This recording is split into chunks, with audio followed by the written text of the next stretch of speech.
ಬೀದರ್ನ Guru Nanak Dev engineering ಕಾಲೇಜಿನಲ್ಲಿ ಶ್ರೀ ಗುರು ತೇಜ್ ಬಹದ್ದೂರ್ ಅವರ 350ನೇ ಹುತಾತ್ಮ ದಿನಾಚರಣೆ ಅಂಗವಾಗಿ ಆಯೋಜಿಸಿದ್ದ ಸಿಖ್ ಧರ್ಮದ ಹುತಾತ್ಮ ಸಂಪ್ರದಾಯ ಮತ್ತು ಗುರು ತೇಜ್ ಬಹದ್ದೂರ್ ಅವರ ತ್ಯಾಗ ಕುರಿತ ವಿಚಾರ ಸಂಕಿರಣದಲ್ಲಿ ರಾಜ್ಯಪಾಲ ತಾವರ್ಚಂದ್ ಗೆಹ್ಲೋಟ್ ನಿನ್ನೆ ಪಾಲ್ಗೊಂಡಿದ್ದರು.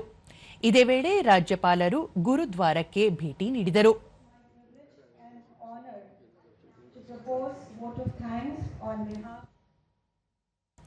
ಬಳಿಕ ರಾಜ್ಯಪಾಲರು ಭಾರತದ ಆಧ್ಯಾತ್ಮಿಕ ಪರಂಪರೆ, ಧಾರ್ಮಿಕ ಸ್ವಾತಂತ್ರ್ಯ ಹಾಗೂ ಮಾನವ ಹಕ್ಕುಗಳ ರಕ್ಷಣೆಗೆ ತಮ್ಮ ಪ್ರಾಣವನ್ನೇ ಅರ್ಪಿಸಿದ ಗುರು ತೇಜ್ ಬಹದ್ದೂರ್ ಅವರ ತ್ಯಾಗ ಆದರ್ಶಗಳು ಸ್ಫೂರ್ತಿಯಾಗಿದ್ದು ಇಂದಿಗೂ ವಿಶ್ವಕ್ಕೆ ಮಾರ್ಗದರ್ಶನ ನೀಡುತ್ತಿವೆ.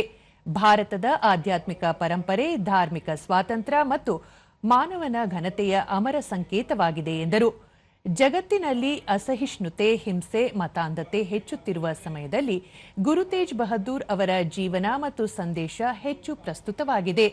ಕರ್ನಾಟಕವು ಬಸವೇಶ್ವರ, ಕನಕದಾಸ, ಪುರಂದರದಾಸರು ಸೇರಿದಂತೆ ಅನೇಕ ಸಂತರ ನಾಡಾಗಿದ್ದು ಸಮಾನತೆ, ಸೇವೆ ಮತ್ತು ಸಾಮಾಜಿಕ ಮೌಲ್ಯಗಳನ್ನು ಜಗತ್ತಿಗೆ ನೀಡಿದೆ.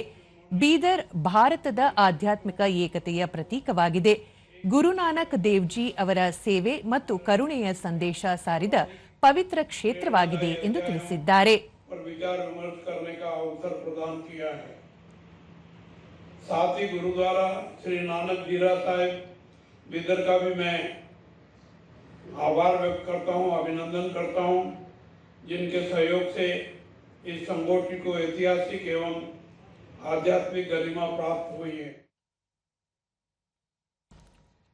ಬೀದರ್ ಗುರುನಾನಕ್ ಶಿಕ್ಷಣ ಸಮೂಹ ಸಂಸ್ಥೆಯ ಕಾರ್ಯದರ್ಶಿ ರೇಷ್ಮಾ ಕೌರ್, ಗುರು ತೇಜ್ ಬಹದ್ದೂರ್ ಅವರ ಹುತಾತ್ಮ ದಿವಸದ ಅಂಗವಾಗಿ ದೇಶದ 5 ಪ್ರಮುಖ ಸ್ಥಳಗಳಲ್ಲಿ ವಿಚಾರ ಸಂಕಿರಣ ನಡೆಸಲಾಗುತ್ತಿದೆ. ಐತಿಹಾಸಿಕ ಬೀದರ್ನಲ್ಲಿ ವಿಚಾರ ಸಂಕಿರಣ ಆಯೋಜಿಸಿರುವುದು ಸಂತಸ ತಂದಿದ್ದು ಕೇಂದ್ರ ಸರ್ಕಾರಕ್ಕೆ ಧನ್ಯವಾದ ಅರ್ಪಿಸಿದರು. तो हम बहुत उनका धन्यवाद करते हैं कि उन्होंने बिदर में ये नेशनल लेवल सेमिनार ऑर्गेनाइज किया.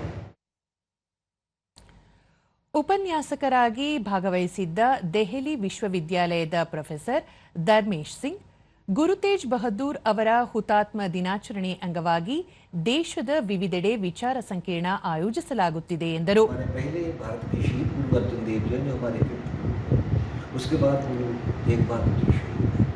और वो शहीद क्यों हो रहे हैं?